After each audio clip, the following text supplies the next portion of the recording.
Hello बच्चों, कैसे हैं आप लोग। आज मैंने आपके लिए एक बहुत ही जबरदस्त टॉपिक तैयार किया है। वो टॉपिक है क्रॉप प्रोडक्शन पर वेरी इंपॉर्टेंट शॉर्ट क्वेश्चंस की एक सीरीज। मैंने इसमें 65 क्वेश्चंस सेलेक्ट किए हैं, लेकिन आपके सहूलियत के लिए मैं 20 एंड 25 क्वेश्चंस के 3 वीडियोस बनाऊंगा।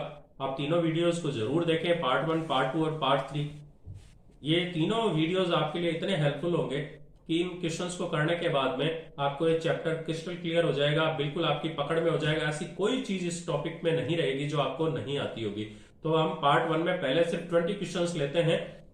पहला हमारा क्वेश्चन है, the same kind of plant grown and cultivated on a large scale eight a place is called. एक जगह पर एक ही तरह के पौधों को अगर हम ज्यादा स्केल पर उगाते हैं तो उसको क्या बोलते हैं?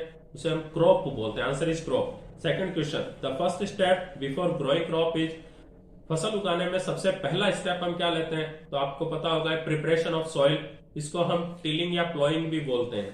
थर्ड हमारा क्वेश्चन है, damage seed would blank on top of water. देखिए, डैमेज सीड्स को हम कैसे चेक करते हैं? तो हम उसको पानी में डालते हैं। जो डैमेज सीड होते हैं उनमें एयर चली जाती है, उससे वो फ्लोट ऊपर करने लगते हैं, जबकि जो हेल्दी सीड्स होते हैं वो भारी होने के कारण नीचे बॉटम में चले जाते हैं। तो इस तरह से हम जो हल्के सीड्स होते हैं उनको सेपरेट करके बाहर निकाल देते हैं। फोर्थ हमारा क्वेश्चन है, growing a crop sufficient growing A crop need sufficient sunlight and what other things. तो किसी भी फसल को अच्छे से तैयार होने में एक तो सनलाइट की जरूरत रहती है, उसके बाद में जो एलिमेंट होते हैं वो है वाटर एंड न्यूट्रिएंट्स। पानी और न्यूट्रिएंट्स की जरूरत रहती है। तो न्यूट्रिएंट्स हम फर्टिलाइजर और मैन्योर के रूप में उनको देते हैं।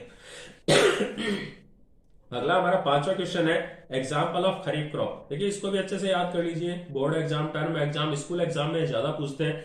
तो एग्जाम्पल ऑफ खरीफ क्रॉप है, ये खरीफ मींस रेनी सीजन की क्रॉप होती है और इसमें आता है हमारा पैडी, मेज वगैरह। नेक्स्ट है एग्जाम्पल ऑफ रबी क्रॉप। तो ये विंटर क्रॉप होती है, इसमें हम काम में लेते हैं वीट, ग्राम, पी वगैरह। नेक्स्ट हमारा क्वेश्चन है, components of organic manure. Organic manure के कंपोनेंट क्या होते हैं, मतलब मैन्योर में क्या क्या चीजें हम शामिल करते हैं? तो उसमें आता है animal excreta, cow dung, plant waste. ठीक है, तो ये चीजें होती है। नेक्स्ट है एग्जाम्पल्स ऑफ फर्टिलाइजर। फर्टिलाइजर देखो, तुम्हें पता है कि केमिकल्स होते हैं, केमिकल बेस्ड होते हैं, फैक्ट्री में हम तैयार करते हैं। तो उसमें जैसे यूरिया होती है, सुपर फॉस्फेट है, ये फर्टिलाइजर के एग्जाम्पल्स हैं। नेक्स्ट हमारा 9th क्वेश्चन है, the process to loose the soil particles.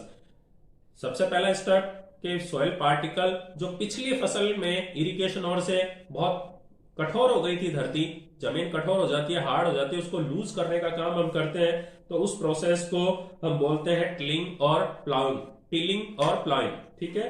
Next हमारा चलते हैं 10th क्वेश्चन पर, loosening of soil enhance. Soil को जब हम टिलिंग और प्लाउइंग से लूज कर देते हैं तो उससे होता क्या है, क्या चीज बढ़ जाती है? एक तो उसकी वाटर होल्डिंग कैपेसिटी बढ़ जाती है, न्यूट्रिएंट होल्डिंग कैपेसिटी बढ़ जाती है, साथ में लूज होने की वजह से उसमें एयर आ जाती है, जिससे वो ब्रीथिंग में आसानी रहती है रूट्स को। हमारा 11th क्वेश्चन है, putting seeds into the soil for germination is known as. तो सॉइल में जब हम सीड डालते हैं तो उस स्टेप को हम बोलते हैं सोइंग ऑफ सीड्स। ठीक है, सोइंग। नेक्स्ट हमारा 12th क्वेश्चन है, nowadays which device is used for sowing. तो इन दिनों मतलब आधुनिक समय में हम सोइंग के लिए मतलब जमीन में सीड डालने के लिए कौन से डिवाइस का यूज करते हैं? ट्रैक्टर ड्रिवन डिवाइस होता है, ट्रैक्टर के पीछे लगा देते हैं, उसको बोलते हैं seed drill. Seed drill. 13 number question है, remove of undesirable plants weeds is known as. देखिए, जो फील्ड होती है खेतों में, जो पौधे हम चाहते नहीं है वो अपने आप ही उग जाते हैं और वो उग के क्या करते हैं, हमारी फसल को नुकसान पहुंचाते हैं। वो न्यूट्रिएंट्स, वाटर वगैरह खुद एब्सॉर्ब करते हैं, तो उनको वीड बोलते हैं और उनको हटाने की प्रोसेस को वीडिंग बोलते हैं। हमारा 14 नंबर क्वेश्चन है, the chemical which are use to remove weeds are known as. Weeds को हटाने के लिए जो केमिकल्स हम यूज लेते हैं आजकल, उनको क्या बोलते हैं? तो उनको बोलते हैं वीडीसाइड्स। CIDES वर्ड जिसके भी पीछे लगे हुए समझ लो वो उसको नष्ट करने वाला है, जैसे वर्मीसाइड, जर्मीसाइड। ठीक है, अब नेक्स्ट चलते हैं, वन एग्जांपल ऑफ वीडीसाइड। तो उसका एग्जाम्पल है 2,4-D। 2,4-D। नेक्स्ट चलते हैं, separation of grains from chaff is called. जब फसल तैयार हो जाती है, हार्वेस्टिंग हो जाती है, कट के ले आते हैं, तो उसमें से जो दाने हम निकालते हैं, छिलका एक तरफ रह जाता है, दाने हम निकालते हैं, उस प्रोसेस को बोलते हैं थ्रेसिंग। ठीक है, threshing. Next question, nowadays separation of grains from chaff is carried out by A machine.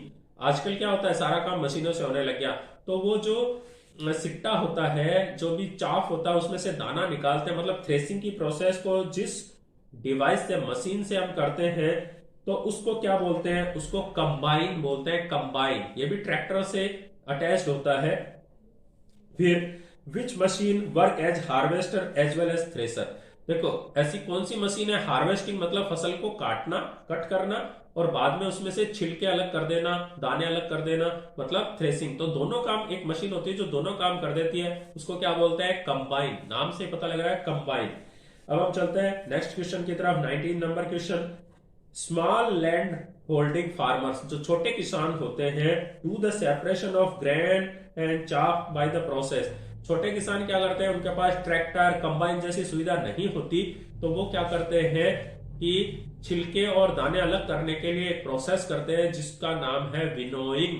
Winnowing, winnowing में क्या करते हैं, वो ऊपर से हवा के ऊंचाई से दानों को गिराते हैं, तो हवा की वजह से छिलके जो उनके चाफ होता है वो दूर चला जाता है, और ग्रेन्स पानी होने के कारण पास में गिर जाते हैं। तो एक तरह से दो सेपरेट हीप, दो अलग अलग ढेरियां बन जाती है, छिलके अलग और ग्रेन्स अलग। हमारे लास्ट क्वेश्चन की तरफ चलते हैं इस वीडियो के, वो है name two modern method of irrigation. आधुनिक समय में इरिगेशन मतलब फसल को पानी देने के मेथड्स कौन से हैं, तो वो है sprinkler system and drip irrigation system. तो बच्चों अभी हमने ये 20 क्वेश्चन किए हैं, हमारे टोटल 65 क्वेश्चंस है। तो ये पहला वीडियो है, उसके बाद में आप इसका पार्ट 2 और पार्ट 3 भी जरूर देखें, आपकी सहूलियत के लिए मैंने शॉर्ट किया है। क्वेश्चन अच्छे लगे तो वीडियो को लाइक, शेयर और सब्सक्राइब भी जरूर करना है। Thank you boys.